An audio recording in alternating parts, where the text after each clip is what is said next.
ప్రియ దేవుని బిడ్డలారా, బైబిల్ చదవటం వినటం వల్ల మనలో విశ్వాసం పెరుగుతుంది. మన మార్గానికి త్రోవ చూపుతుంది. సమస్త జనులను శిష్యులనుగా చేయుడి మత్తయి 28:19 వచనంలో దేవుని వాక్యం తెలియచేస్తోంది. తెలుగు బైబిల్స్ను ఆర్ఆర్కే మూర్తి గారు రీసెర్చ్ చేసి విశ్లేషణ చేసిన బైబిల్లోని ప్రతి అధ్యాయాలను వచనాలను వరుస క్రమంలో అనగా ఆదికాండం నుండి ప్రకటనా గ్రంథం వరకు ఇవ్వబడుతుంది. ప్రతి ఒక్కరూ ఆధ్యాత్మికంగా విశ్వాసంలో బలపడి మీ జీవితంలో ఎదుర్కొంటున్న సమస్యల నుండి విడుదల పొందండి. ప్రతి ఒక్కరూ మీ దీవెన టీవీని సబ్స్క్రైబ్ చేసి ఈ వాక్యాన్ని లైక్ చేసి మీ మిత్రులకు బంధువులకు షేర్ చేయండి. దేవుని సువార్తను ప్రకటింపబడుటలో మీరు పాలిభాగస్తులు కండి. ప్రియ సోదరి సోదరులారా, మీ బైబిళ్లు తెరవండి. మన పాఠం మత్తయి శుభవార్త 13వ అధ్యాయం. సావధానంగా వినండి. మత్తయి శుభవార్త 13వ అధ్యాయం 1-2 వచనాలు. ఆ దినమందు యేసు ఇంటి నుండి వెళ్లి సముద్ర తీరాన కూర్చున్నాడు. బహుజన సమూహములు తన వద్దకు కూడి వచ్చినందున ఆయన దోణి ఎక్కి కూర్చున్నాడు. జనులందరూ దరిని నిలిచి ఉండగా ఆయన వారిని చూచి చాలా సంగతులను ఉపమాన రీతిగా చెప్పాడు. శ్రోతలు గమనించండి. ఇశ్రాయేలు మెస్సియాను రాజుగా తిరస్కరించారు. అయితే ఆయన మరోసారి వచ్చి పరలోక రాజ్యాన్ని ఈ భూమి మీద స్థాపించనై ఉన్నాడు. అంతవరకు పరలోక రాజ్యం సంగతేమిటి? అందలి వివరాలేమిటి? ఈ సంగతులను మనకు నేర్పే ఉపమానాలను ప్రభువు ఉపదేశిస్తున్నాడు. దేవుని కుమారుడు పరలోక రాజ్యాన్ని స్థాపించడానికి వచ్చే వరకు ఆయన రాజ్య మర్మాలను సూచించే ఉపమానాలు ఈ అధ్యాయంలో ఉన్నాయి. ఆలివ్ కొండ ప్రసంగంలో రాబోయే ఆయన రాజ్య స్వరూప స్వభావాదులు తేటతెల్లము చేయబడ్డాయి. కొండమీది ప్రసంగంలో రాజ్య ప్రణాళికను గురించి చెప్పాడు. ఆ తరువాత తాను రాజుగా ఏమి చేయగలడో అదంతా స్వయంగా చేసి చూపించాడు. గాని వారాయన సందేశాన్ని పరిచర్యను నిరాకరించారు. మాకో సూచక క్రియ చూపమని అడిగితే యోనానే ఆయన ఎత్తి చూపాడు. యోనా మృత్యుగర్భం నుంచి వచ్చి సందేశం ప్రకటించాడు. యోనా యేసు పునరుత్థానానికి సమగ్ర సంకేతం. యేసే పునరుత్థానం. ఆ తరువాత ప్రభువు సమస్త మానవులను ఉద్దేశించి పిలుస్తూ, నా వద్దకు రండి, నేను మీకు విశ్రాంతి కలుగజేస్తాను అన్నాడు. యేసు మొదటి రాకడలో ఈ రాజ్యం స్థాపింపబడలేదు. మరి ఈ రాజ్యం సంగతేమిటి? యేసు శ్రమలకు మహిమ ప్రవేశానికి మధ్యకాలం రాజ్యవార్తలేవి? 7-8 ఉపమానాలలో ప్రభు ఈ మధ్యకాలంలోని దేవుని రాజ్యము ఎలా మార్మికమై ఉన్నదో తెలపటానికి ఈ ఉపమానాలను ప్రకటించాడు, ఉపదేశించాడు. దేవుని సంఘమే ఒక మర్మం. క్రీస్తు చనిపోయి తిరిగి లేచే వరకు సంఘం మర్మంగానే ఉండిపోయింది. ఎఫెసీ పత్రిక 5వ అధ్యాయం 25వ వచనం అంటోంది, క్రీస్తు సంఘమును ప్రేమించి దాని కొరకు తనను తాను అప్పగించుకున్నాడు. యేసు ఇంటి నుండి వెళ్లి సముద్ర తీరాన కూర్చున్నాడు. ఇక్కడ ఇల్లు అంటే ఇశ్రాయేలు జాతి. ఆయనను తిరస్కరించినందున ఆయన ఇల్లొదిలిపెట్టాడు. సముద్రమనే అన్యజాతుల వద్దకు వెళ్లిపోయాడని అర్థం. ఆయన రాజుగా రాబోయే వరకు ఇక్కడ ఏమేమి జరుగుతుందో ఆయన ఉపమాన రీతిగా ప్రబోధించాడు. ఆయన ఒక దోణిలో ప్రవేశించి దానినే తన ప్రసంగ వేదికగా చేసుకొని మహాప్రబోధం చేశాడు. మొదట విత్తనాలు చల్లేవాని ఉపమానం, గోధుమలు గురుగుల ఉపమానం. విత్తేవాని ఉపమానంలో పక్షులు అంటే సైతాను, గురుగులు విత్తేవాడు సైతాను. మత్తయి సువార్త 13వ అధ్యాయం 3-8 వచనం వరకు. ఇడుగో, విత్తేవాడు విత్తటానికి బయలు వెళ్లాడు. వాడు విత్తుతూ ఉండగా కొన్ని విత్తనాలు త్రోవ పక్కన పడ్డాయి. పక్షులు వచ్చి వాటిని మింగివేశాయి. కొన్ని చాలా మన్నులేని రాతినేలలో పడ్డాయి. అక్కడ మన్ను లోతుగా ఉండనందున అవి వెంటనే మొలిచాయి గాని సూర్యుడు ఉదయించినప్పుడు అవి మాడి వేరు లేనందున ఎండిపోయాయి. కొన్ని ముండ్ల పొదలలో పడ్డాయి. ముండ్ల పొదలు ఎదిగి వాటిని అణిచివేశాయి. కొన్ని మంచి నేలలో పడి ఒకటి 100 ఒకటి 60 ఒకటి 30 ఫలించాయి. చెవులు గలవాడు వినుగాక. శ్రోతలు వింటున్నారా? విత్తేవాడు యేసుక్రీస్తే. ఆయన రాజు అయినా ఆయన కర్షకుడి పని చేస్తున్నాడు. విత్తనమంటే దేవుని వాక్యం, పొలమంటే లోకం, సంఘం కాదు. విత్తనాలు చల్లాలి. కొన్ని విత్తనాలు ఫలించవు, కొన్ని ఫలిస్తాయి. కొందరు వాక్యాన్ని అంగీకరిస్తారు, కొందరు తిరస్కరిస్తారు. అయినా మనం విత్తనాలు చల్లుతూనే ఉండాలి. యేసు ప్రభువు మనల్ని విత్తనాలు చల్లమన్నాడు. విత్తనాలు చల్లడం పాలస్తీనా దేశంలో సాధారణ సన్నివేశం. అయితే మత్తయి సువార్త 9వ అధ్యాయం 36 నుండి 38 వచనం వరకు ప్రభువు కోత పనివారు కావాలి అన్నాడు. ఎప్పుడు? శిష్యులను ఇశ్రాయేలులో తప్పిపోయిన గొర్రెల వద్దకు పంపుతూ అన్న మాటలివి. ధర్మశాస్త్ర యుగం ముగింపునకు వస్తున్న సందర్భమది. 1500 సంవత్సరాలుగా ధర్మశాస్త్ర యుగంలో విత్తనాలు చల్లబడ్డాయి. ముగింపులో కోతకాలం వచ్చింది. ఆ తరువాత మరో కొత్త యుగారంభం. ప్రతి యుగాంతంలో కోతకాలం వస్తుంది. యుగారంభం విత్తనాలు చల్లే కాలానికి మొదలు. యుగాంతంలో కోత అంటే తీర్పు. ఇప్పుడైతే మనము విత్తనాలు చల్లాలి. దేవుని వాక్యమనే విత్తనాలు చల్లే కాలమిది. ఈ విత్తనం ఎక్కడ పడుతుందో గమనించండి. 4 రకాల భూములు పేర్కొనబడ్డాయి. చల్లబడిన విత్తనాలలో 35% ఫలించవు. ఆ గింజలు చస్తాయి, వృధా అయిపోతాయి. గింజలు మంచివే గాని భూమిదే సమస్య. మంచి భూమి కాకపోతే విత్తనం ఫలించదు. దారి ప్రక్కన పడిన విత్తనాలను పక్షులు తినేశాయి. 19వ వచనంలో ప్రభువు దీన్ని వివరిస్తూ అన్నాడు, ఎవడైనా రాజ్యమును గూర్చిన వాక్యము విని గ్రహించకుండా ఉంటే దుష్టుడు వచ్చి వాని హృదయములో విత్తబడిన దానిని ఎత్తుకొని పోతాడు. త్రోవ ప్రక్కన విత్తబడిన వాడు వీడే. పక్షులు అంటే దుష్టుడు, సైతాను. దారి ప్రక్కన పడిన విత్తనాలు వీడు తీసుకుపోతాడు. ప్రతి విశ్వాసి ఈ విషయంలో ఆత్మ పరీక్ష చేసుకోవాలి. దారి ప్రక్కన భూమి నామకార్థ క్రైస్తవులకు సంకేతం. వారు వాక్యం విన్నారు గాని విశ్వాసముతో వినలేదు. వాక్యముతో విశ్వాసాన్ని జత చెయ్యాలి. మానసికంగా సమాచారం సేకరించారు గాని అది దేవుని దృష్టికి వినటం కానే కాదు. వీరు సంఘ సభ్యులు అంటే ఏదో క్లబ్బులో మెంబర్లైనట్లే వ్యవహరిస్తారు. ఇక రెండో గుంపు విత్తనాలు రాతి నేలలో పడ్డాయి. మత్తయి సువార్త 13వ అధ్యాయం 20-21 వచనాలు. రాతి నేలను విత్తబడిన వాడు వాక్యము విని వెంటనే సంతోషముతో దానిని అంగీకరించేవాడు. అయితే అతనిలో వేరు లేనందున అతడు కొంతకాలము నిలుస్తాడు గాని వాక్యము నిమిత్తము శ్రమ అయినా హింస అయినా కలగగానే అభ్యంతరపడతాడు. దారి ప్రక్కన పడిన విత్తనాలను సైతాను దొంగిలించాడు. గాని రాతి నేలను పడిన విత్తనాల సంగతేమిటి? శరీరం, శరీరాశలు ఈ విత్తనాలను హరించివేస్తాయి. రాళ్ల మధ్య ఉన్న విత్తనాలు మొలకెత్తవు. సైతాను, శరీరముగాక మూడో ప్రతిబంధకమున్నది. మత్తయి సువార్త 13వ అధ్యాయం 22వ వచనం. ముండ్ల పొదలలో విత్తబడిన వాడు వాక్యము వినేవాడే కాని ఐహిక విచారము, ధనమోసము ఆ వాక్యమును అణిచివేస్తాయి గనుక వాడు నిష్ఫలుడవుతాడు. ఇక్కడ లోకము వీరిలో వాక్య బీజం ఫలించకుండా చేసే ముండ్లకంప. కొందరికి బేదరికం, కొందరికి ఐశ్వర్యం, అంతా ఐహిక విచారం. ఈ మూడు రకాల విశ్వాసులు అనుకునేరు. అసలు వీరు విశ్వాసులు కానే కారు. అసలు విశ్వాసం ఉందో లేదో ప్రతి ఒక్కడూ పరీక్షించుకోవాలి. అయితే దేవునికి స్తోత్రం, కొందరిలో వాక్య బీజం ఫలిస్తుంది. 23వ వచనం. మంచి నేలను విత్తబడినవాడు వాక్యము విని గ్రహించేవాడు.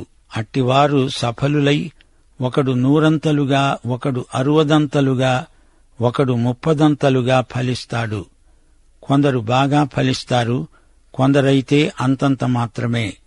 వాక్యాన్ని వినడం మాత్రం కాదు, వాక్యాన్ని గ్రహించాలి. ఐథియోపియుడైన నపుంసకుడు వాక్యం చదువుతున్నాడు గాని అర్థం చేసుకోలేకపోతున్నాడు. ఎంత చదివినా గ్రహించలేడు. అప్పుడు దేవుని ఆత్మ ఫిలిప్పును తెచ్చి రథంలో అతని ప్రక్కనే కూర్చోబెట్టాడు. అసలు నపుంసకుడే ఫిలిప్పు రథం ఎక్కి పరలోకానికి వెళ్లిపోయాడు. ఫిలిప్పే నపుంసకుడికి పరలోకానికి టికెట్ ఇచ్చాడు. ఫిలిప్పు ఆత్మ ద్వారా నపుంసకునికి వాక్య భాగం తెలియచెప్పాడు. వధకు తేబడిన గొర్రె ఎవరో కాదు, యేసుక్రీస్తే అని వివరించి చెప్పాడు. యేసు మన పాపాలకు అతిక్రమాలకు గాయపరచబడినవాడై మన సమాధానార్థమైన శిక్ష ఆయనే భరించాడు. ఐథియోపియుడు యేసును అంగీకరించి రక్షించబడ్డాడు. ఫిలిప్పు ఏం చేశాడు? దేవుని వాక్యపు విత్తనం నపుంసకునిలో నాటాడు. అది పరలోక రాజ్య సన్నివేశం. విత్తనం వేసినవాడు యేసుక్రీస్తే. యేసుక్రీస్తు విత్తనాలు చల్లుతున్నాడు. పరిశుద్ధాత్మ విశ్వాసముంచే వారి హృదయాలకు దేవుని వాక్యాన్ని అన్వయిస్తాడు. విత్తేవాని ఉపమానం చెప్పి ముగించి ప్రభు అన్నాడు, చెవులు గలవాడు వినుగాక. 10వ వచనం. శిష్యులు వచ్చి అడిగారు, నీవు ఉపమాన రీతిగా ఎందుకు వారితో మాట్లాడుతున్నావు? ఉపమానమనేది ఇహలోకములోని కథ, అందులో పరలోక భావం. పరలోక సత్యంతో ఇహలోక వాస్తవాన్ని కొలవటమే ఉపమాన బోధ. ఎందుకు యేసు ఉపమానాలు ప్రయోగించాడు? 11వ వచనం. పరలోక రాజ్యమర్మము ఎరుగుట మీకు అనుగ్రహించబడింది గాని వారికి అనుగ్రహించబడలేదు. చెవులు మూసుకున్న వారికి వినపడదు, చెవులు తెరుచుకుంటే వినపడుతుంది. అంతే. దేవుని వాక్యానికి కొందరి చెవులు మూయబడి ఉన్నాయి. మూయబడిన చెవులకు వాక్యం వినబడదు, వినని వారికి అది అర్థం కాదు. దేవుని వాక్యము వినే మనసుంటే వింటారు. కలిగిన వానికే ఇయ్యబడుతుంది, వానికి సమృద్ధి కలుగుతుంది. లేనివానికి కలిగినది వాని వద్ద నుండి తీసివేయబడుతుంది. వారు చూస్తూ ఉండి కూడా చూడరు, వింటూ ఉండి వెనక గ్రహించక ఉన్నారు. ఇందునిమిత్తమే నేను ఉపమాన రీతిగా బోధిస్తున్నాను అన్నాడు ప్రభువు. ఉపమానాలు ఎలా ఉంటాయి అంటే, విననొల్లని వారికి అవి విన్నా అర్థం కావు. పరలోక రాజ్య పరిస్థితి అనగా యేసు ప్రభుత్వం సంఘమందు ప్రవర్తిల్లుతుంది. యేసుక్రీస్తును గురించిన రక్షణార్థమైన జ్ఞానాన్ని సంఘం అందరికీ పంచిపెడుతుంది. ఇప్పుడు గురుగులను గురించిన మరో ఉపమానం. మత్తయి సువార్త 13వ అధ్యాయం 24వ వచనం. పరలోక రాజ్యము తన పొలములో మంచి విత్తనము విత్తిన ఒక మనుష్యుణ్ణి పోలి ఉన్నది. మనుషులు నిద్రిస్తూ ఉండగా అతని శత్రువు వచ్చి గోధుమల మధ్య గురుగులు విత్తిపోయాడు. మొలకలు పెరిగి గింజ పట్టినప్పుడు గురుగులు కూడా అగపడ్డాయి. అప్పుడు ఇంటి యజమాని దాసులు అతని వద్దకు వచ్చి అన్నారు, అయ్యా, నీవు పొలములో మంచి విత్తనములు విత్తావు కదా, అందులో గురుగులెక్కడ నుండి వచ్చాయి? ఇది శత్రువు చేసిన పని అని అతడు వారితో చెప్పగా, ఆ దాసులడిగారు, మేము వెళ్లి వాటిని పెరికి కూర్చడము నీకిష్టమా? అందుకతడన్నాడు, వద్దు. గురుగులను పెరుకుతూ ఉండగా వాటితో కూడా ఒకవేళ గోధుమలను పెళ్లగిస్తారేమో. కొంతకాలం వరకు రెండిటినీ కలిపి ఎదగనియ్యండి. కోతకాలమందు గురుగులను ముందుగా కూర్చి వాటిని కాల్చివేస్తారు. వాటిని కట్టలు గట్టి గోధుమలను నా కొట్టులో చేర్చిపెట్టండి. కోతగాండ్రతో ఆయన ఈ మాట అంటాడు, విత్తనాల్లో 4వ వంతు మాత్రమే మంచి భూమిలో పడి ఫలిస్తాయి. మిగతా 3 వంతుల విత్తనాలు వృధా అయిపోతాయి. విన్నవారు విన్నదాన్ని పెడచెవిన పెట్టారు. విన్నవారిలో 4వ వంతు మాత్రమే రక్షించబడినవారు. మనమైతే విత్తనాలు చల్లే పనిలోనే ఉన్నాము. మంచి విత్తనాలు మనం చల్లుతూ ఉంటే శత్రువు చెడ్డ విత్తనాలు చల్లుతున్నాడు. విత్తేవాడు ప్రభువు, ఆయన కునుకడు, నిద్రపోడు. మనుషులు నిద్రించారు, అనగా ప్రభువు సేవకులు నిద్రపోతున్నారు. అప్పుడు సైతాను వచ్చి గురుగులు నాటిపోయాడు. గురుగులు అంటే తప్పుడు సిద్ధాంతాలు. ఈ రోజుల్లో వీరి జోరు మరీ ఎక్కువైంది. గోధుమలు, గురుగులు రెండూ కలిసి పెరుగుతాయి. ఈ రెండిటి ఆకారంలో తేడా కనిపెట్టడం చాలా కష్టం. తప్పుడు సిద్ధాంతాలు పైకి చూడటానికి బాగానే ఉంటాయి. అమాయకులైన శ్రోతలు మోసపోతారు. 12 పాఠాలు చక్కని సువార్తగానే ధ్వనిస్తాయి. ఆ తరువాత తన గురుగు సిద్ధాంత విత్తనాలు నాటడం మొదలెడతాడు సైతాను. గనుక జాగ్రత్తగా ఉండండి. ప్రభు అంటున్నాడు, గురుగులను పీకి పారేసే ప్రయత్నం చేయకండి. గురుగులతో పాటు గోధుమలను కూడా పెరికేసే ప్రమాదముంది. ఈ రోజున పరిస్థితులు చూస్తే మనకిది అర్థమవుతుంది. బైబిలు అధ్యయనాసక్తి ఎక్కువవుతోంది. మరో చెంప తప్పుడు బోధల ప్రచారం కూడా ఉధృతమవుతోంది. గురుగులను పెరికివేయటం మన పని కాదు, గోధుమలను నాటటం మన ధ్యేయం. అదే మన గురుతర బాధ్యత. లోకములో విశ్వాసులందరూ కలిసి అదృశ్య సార్వత్రిక సంఘమవుతున్నారు.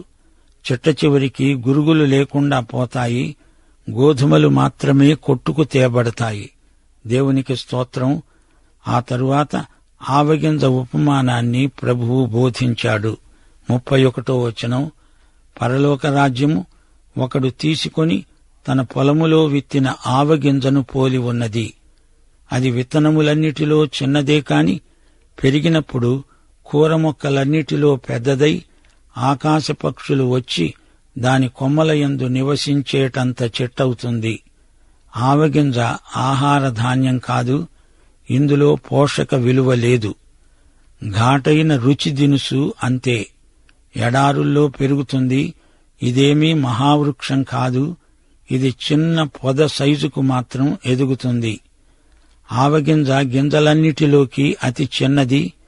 ఆవగింజను నాటినప్పుడు అది కూర మొక్కలన్నిటిలోకి పెద్దదవుతుంది. పక్షులు వచ్చి అందులో నివసిస్తాయి. ఇది బయటి ఎదుగుదల, పులిసిన పిండి లోపలి ఎదుగుదల. సంఘము లోకం మీద ఎంతో ప్రభావం చూపెట్టగలదు గాని మార్చలేదు, మార్చలేకపోయింది. సంఘ వ్యవస్థ యొక్క ఎదుగుదలను ఇది చూపుతోంది. లోకము సంఘము కలిసిపోయాయి. సంఘస్థులు లోకంతో చెలిమి చేస్తున్నారు. సంఘం లోకానికి ఉప్పులాగా ఉండాలి గాని ఆవగింజగా ఉండకూడదు. పక్షులు అంటే సైతానీయ శక్తులు. ఆవ పొద నిండా ఆకాశ పక్షులా? శోచనీయం. ఇప్పుడు ప్రభువు పులిసిన పిండి ఉపమానం చెబుతున్నాడు. మత్తయి సువార్త 13వ అధ్యాయం 33వ వచనం. ఈ ఉపమానం మిగతా వాటన్నిటికీ కీలకం లాంటిది. పరలోక రాజ్యము ఒక స్త్రీ తీసుకొని పిండి అంతా పులిసి పొంగే వరకు 3 కుంచముల పిండిలో దాచిపెట్టిన పుల్లని పిండిని పోలి ఉన్నది. పులిపిండి చెడుగును సూచిస్తుంది. 75 సార్లు పులిపిండి పాత నిబంధనలో పేర్కొనబడింది. 23 సార్లు కొత్త నిబంధనలో పులిపిండి వస్తుంది. పులిపిండి అనేది ఎక్కడ కనబడినా అది మంచిది కాదు, చెడుగునే అది సూచిస్తుంది. దేవునికి అర్పించే బలిలో పులిసిన పిండి చేర్చకూడదు, అది నిషిద్ధం. పరిసయ్య సద్దూకయ్య తత్వం పులిపిండి అన్నాడు ప్రభువు. మత్తయి సువార్త 16వ అధ్యాయం 6వ వచనం. 1 కొరింథీ 5వ అధ్యాయం 8వ వచనంలో పౌలన్నాడు, పాతదైన పులిపిండితోనైనా దుర్మార్గం దుష్టత్వం అనే పులిపిండితోనైనా కాకుండా నిష్కాపట్యము సత్యము అనే పులవని రొట్టెతో పండుగ ఆచరిద్దాము. స్త్రీ 3 కుంచముల పిండి తెచ్చింది. ఇది సువార్త, గోధుమ పిండి ఆహారం. ఈ స్త్రీ పులిసిన పిండిని ముద్దలో దాచిపెట్టింది, మాటు పెట్టింది. తప్పుడు సిద్ధాంతాలను రహస్యంగా తెచ్చి దేవుని వాక్యంలో మాటు పెడతారు. పులిపిండి పొంగుతుంది. కొంచెం పులిపిండి సిద్ధాంతం దేవుని వాక్యం అంతటినీ దుర్వినియోగం చేస్తుంది. బైబిలుకు వక్రభాష్యాలు చెబుతుంది. లూకాసు వార్త 18వ అధ్యాయం 8వ వచనం, మనుష్య కుమారుడు వచ్చినప్పుడు ఆయన భూమి మీద విశ్వాసము ఉండ కనుగొంటాడా? అందుకే ఈ మాట ప్రభు అన్నాడు. 2 తిమోతి 4:3 పౌలన్నాడు, జనులు హితబోధను సహించక దురద చెవులు గలవారై తమ స్వకీయ దురాశలకు అనుకూలమైన బోధకులను తమ కొరకు పోగు చేసుకుంటున్నారు. తప్పుడు బోధలతో వాక్యాన్ని కలగాపులగం చేసి ఈ స్త్రీ చిట్టచివరికి లవొదికయ్యగా రూపొందింది.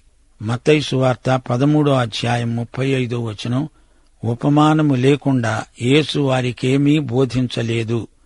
కోత యుగ సమాప్తి. కోత కోసేవారు దేవదూతలు. అది తీర్పు దినం.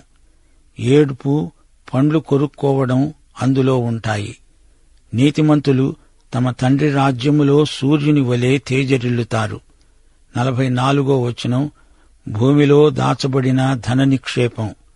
పరలోక రాజ్యము పొలములో దాచబడిన ధనమును పోలి ఉన్నది. ఒక మనుష్యుడు దానిని కనుగొని దాచిపెట్టి అది దొరికిన సంతోషముతో వెళ్లి తనకు కలిగినదంతా అమ్మి ఆ పొలం కొంటాడు. ఇశ్రాయేలే ఈ ధన నిక్షేపం. పొలమంటే లోకం. ఈయన యేసే. ఇశ్రాయేలు జాతికి ఆయనే విమోచకుడు. రోమాపత్రిక 11:1-2 పౌలన్నాడు, దేవుడు తన ప్రజలను విసర్జించాడా? అట్లనరాదు. తాను ముందెరిగిన తన ప్రజలను దేవుడు విసర్జించలేదు. ఆ తరువాత ఉపమానం మంచి ముత్యం. 45 పరలోక రాజ్యం మంచి ముత్యములను కొన వెదకుతున్న వర్తకుణ్ణి పోలి ఉన్నది. అతడు అమూల్యమైన ఒక ముత్యమును కనుగొని పోయి తనకు కలిగినదంతా అమ్మి దాన్ని కొన్నాడు. ఈ ఉపమానంలో వర్తకుడు యేసుక్రీస్తే. ఆయనే తన అమూల్య రక్తంతో పాపిని కొన్నాడు. తన సంఘము కోసం ఆయన తనకున్నదంతా వెచ్చించాడు. దేవునికి స్తోత్రం. మత్తయి సువార్త 13:47-49 పరలోక రాజ్యము సముద్రములో వేయబడి నానావిధములైన చేపలను పట్టిన వలను పోలి ఉన్నది. అది నిండినప్పుడు దానిని దరికి లాగి కూర్చుండి మంచి వాటిని గంపలో చేర్చి చెడ్డవాటిని బయట పారేస్తారు. అలాగే యుగ సమాప్తి యందు జరుగుతుంది. దేవదూతలు వచ్చి నీతిమంతులలో నుండి దుష్టులను వేరుపరచి వీరిని అగ్నిగుండములో పడేస్తారు. అక్కడ ఏడుపు, పండ్లు కొరుక్కోవటం ఉంటాయి. దైవాశీస్సులు. ఆమేన్.